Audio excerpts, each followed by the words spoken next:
शिक्षा मंत्री जी एसएमसी अध्यापक संघ को मीटिंग के लिए बुलाते हैं तो उसमें माननीय शिक्षा मंत्री जी ने कहा कि मैंने आपके लिए बेस्ट से बेस्ट कर दिया है और आपको घबराने की चिंता नहीं है। और मैंने कहा सर हम तो लगातार 22-25 दिन से जो है क्रमिक अनशन पे बैठे हैं, आप कम से कम हमारी सूझ तो लीजिए। उन्होंने कहा कि आप निश्चिंत रहें, मैं जैसे ही सब कैबिनेट की बैठक होती है 14 तारीख को कि मैं आपके क्रमिक अनशन स्थल पे आऊँगा और आपके क्रमिक अनशन स्थल पे जो है जो आप हमने किया है उसको मैं अवगत करवा दूँगा। लेकिन ना तो शिक्षा मंत्री जी है, ना सब कमेटी में जो निर्णय हुआ है, क्या हुआ क्या नहीं हुआ उसके विषय में एसएमसी अध्यापक संघ को मालूम नहीं है। लेकिन मंत्री लोग आए तो आज मजबूरी बन चुकी है। आप भी जानते हैं सड़कों पे वही आते हैं जो मजबूर होते हैं, लेकिन हमारी मजबूरी इस कदर हो गई है कि हार्ड और ट्राइबल एरिया में सिर्फ और सिर्फ एसएमसी अध्यापक कार्यरत है, ग्रामीण क्षेत्रों में एसएमसी अध्यापक कार्यरत है और वही जो है शिक्षा की रो चला रहे हैं। तो हम आज अपनी मांग को लेकर जो है शिक्षा मंत्री के समक्ष, माननीय मुख्यमंत्री के समक्ष हाजिर हुए हैं कि मान्यवर आज हमें निराश ना कीजिए।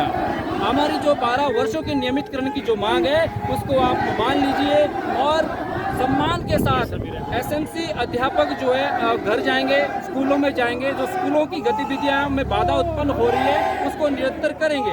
पर एक आश्वासन ऐसा मिले कि आप स्वतंत्र मान्यवर आप 1 घंटे के लिए कैबिनेट बुलाइए। कैबिनेट में जो भी सब कमेटी ने जो अपनी रिपोर्ट आपको सौंपी है, आपने खुद कहा था जब 4 अक्टूबर को हम आपसे सचिवालय में मिले थे कि मेरी कलम नहीं रुकेगी, जैसे ही सब कमेटी की रिपोर्ट मेरे टेबल पे बनके तैयार होके आती है मैं तुरंत आपके लिए साइन करके जो है आपको दे दूंगा। लेकिन मान्यवर आज वो फाइल कहाँ है, उस फाइल का क्या हुआ, कैबिनेट सब कमेटी का क्या हुआ, और हमें खुद चिंता हो रही है कि 12 वर्ष का गोल्डन पीरियड देने के बाद भी हमें अपनी चिंता सताई जा रही है कि आप हमारे सोच के आ रहे हैं। आके हम आज सड़कों पे आ रहे हैं, क्यों आ रहे हैं? हम आप देख लीजिए, यहाँ कोई बीजेपी का, कोई कांग्रेस का, कोई हमारा कोई किसी से कोई लेना देना नहीं है। हम सिर्फ और सिर्फ अपनी मांग को लेकर जो यहाँ पर उपस्थित हुए हैं। आप आश्वस्त कीजिए आज और तभी हम उसके पश्चात ही घर जाएंगे, अदरवाइज हमें बैठे रहेंगे।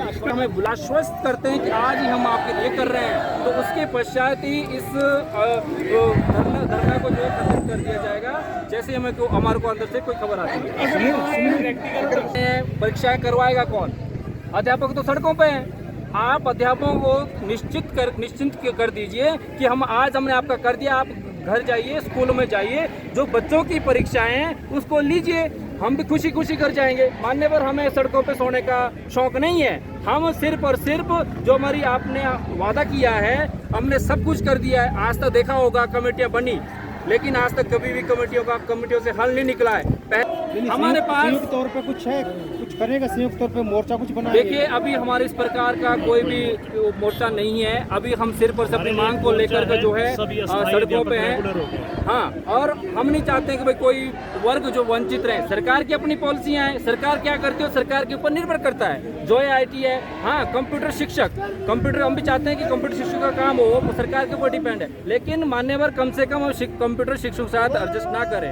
हम उनकी पॉलिसी बनाए, बेस्ट बनाए, आप उनका काम पे होना चाहिए। लेकिन जब आपने 12 से 15 हजार के आसपास अस्थायी अध्यापकों को नियमित कर दिया है तो एसएमसी को दिक्कत कहाँ आ रही नियमित करने के लिए? हम चाहते हैं कि पीटीए, पैट और पैरा के तर्ज पर आप एसएमसी अध्यापकों को नियमित कीजिए।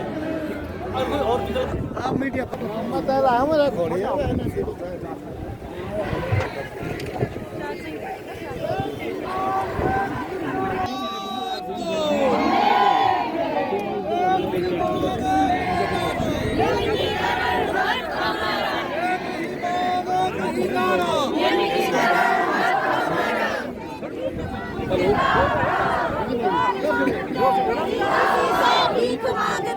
अपना अधिकार